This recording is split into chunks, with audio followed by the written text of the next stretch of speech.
Ce TP s'intitule Atténuation du nombre sonore et on va essayer de déterminer les conditions dans lesquelles on peut assister à un concert sans danger pour l'audition. Alors on présente deux formules. La première, elle nous présente la proportionnalité qui existe entre la pression acoustique et la racine carrée de l'intensité sonore. Et la seconde, c'est une formule spécifique au capteur piézoélectrique. La tension aux bornes d'un capteur piézoélectrique est proportionnelle à la pression acoustique. Ensuite, on schématise une salle de spectacle et on nous donne cette formule qui pourra être utile si on souhaite déterminer le niveau d'intensité sonore au niveau du point M2, à condition de connaître le niveau d'intensité sonore au niveau du point M1 et les intensités sonores respectives de ces deux positions. Ensuite, vous avez l'échelle et les seuils de danger et de douleur avec les niveaux d'intensité sonore. Et première expérience, on nous demande de vérifier que l'amplitude U de la tension sinusoïdale délivrée par le récepteur d'ultrasons est inversement proportionnelle à sa distance D par rapport à l'émetteur. Autrement dit, que U est égal à A fois 1 sur D. Donc il faudra faire une dizaine de mesures. On peut mettre en œuvre le montage que je vous présente. Vous avez relié votre émetteur d'ultrasons à un GBF pour l'alimenter, et ensuite vous branchez le récepteur d'ultrasons à une des entrées de l'oscilloscope. Vous allez placer votre récepteur à différentes positions, vous mesurez la distance et systématiquement vous mesurez aussi l'amplitude du signal sinusoïdal qui apparaît sur l'écran de l'oscilloscope. On rappelle que pour mesurer cette amplitude, il suffit simplement de compter le nombre de divisions qu'il y a entre la ligne qui correspond au 0, c'est le symétrique de votre sinusoïde horizontalement, et le maximum de votre sinusoïde, donc la crête. Donc, si vous avez deux divisions pour passer du 0 au maximum, et que vous êtes sur le calibre, la sensibilité verticale 2,5 volts par division, vous faites 2 fois 2,5, ça vous donne une amplitude de 5 volts. Donc regardez bien où est-ce que vous êtes positionné lorsque vous avez fait vos paramétrages, et vous multipliez nombre de divisions par la sensibilité verticale.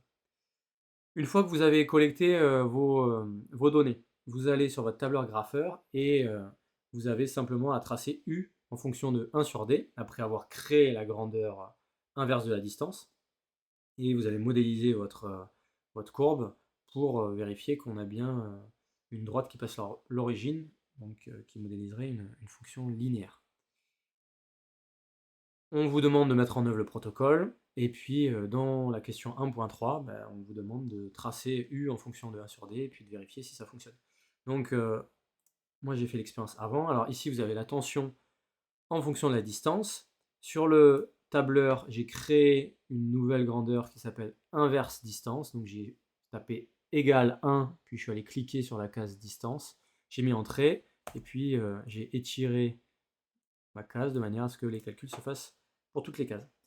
Maintenant, je viens ici au niveau des abscisses et je le change. Je mets inverse. Et je suis allé ensuite dans mon outil de modélisation. J'ai demandé de modéliser avec une droite. En modélisant, je clique et puis j'obtiens un coefficient de corrélation de 99,4%. Donc on voit bien ici que visiblement, on a notre modèle qui est validé parce qu'on a dépassé le seuil de 95% pour le coefficient de corrélation. Donc la tension délivrée par le récepteur est effectivement inversement proportionnelle à sa distance par rapport à l'émetteur. Voilà. Dans un deuxième temps, on vous demande de faire quelques calculs et on vous dit, grâce à toutes les relations qui ont été présentées et aux résultats expérimentaux, montrer que l'intensité sonore I en un point M est inversement proportionnelle au carré de la distance D entre ce point et la source sonore. Et donc que cette expression peut se traduire sous la forme de I est égal à A' fois 1 sur D carré.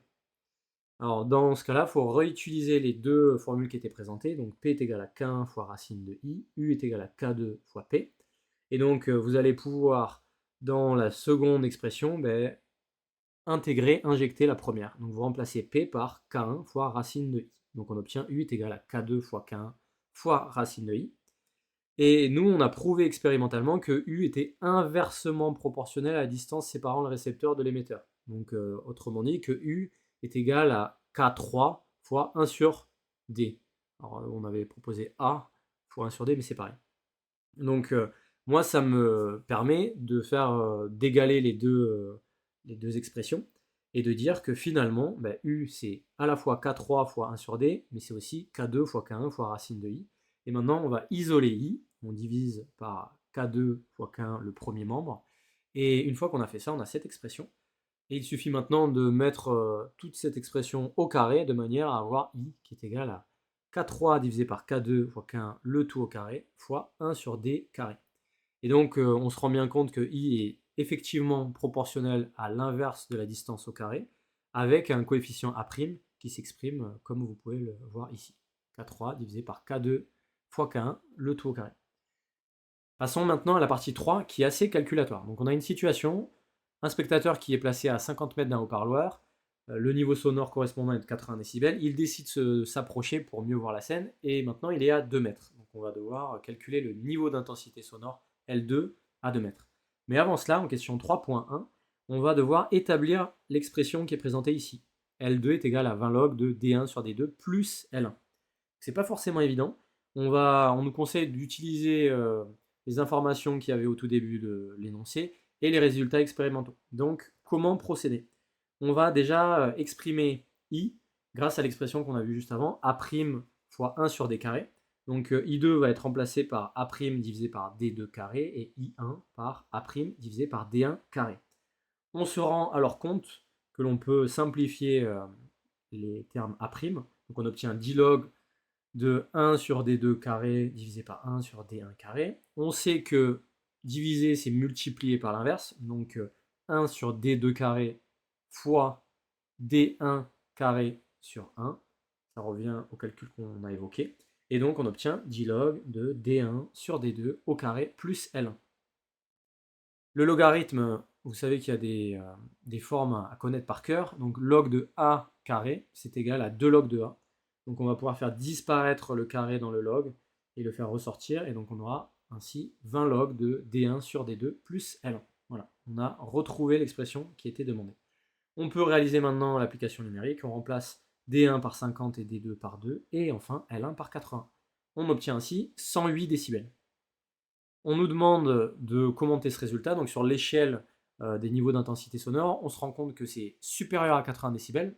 Donc c'est supérieur au seuil de danger, mais c'est inférieur au seuil de douleur. Donc il y a un risque que la personne ne se rende pas compte, mais elle est en train d'abîmer ses oreilles si elle reste trop longtemps là où elle est.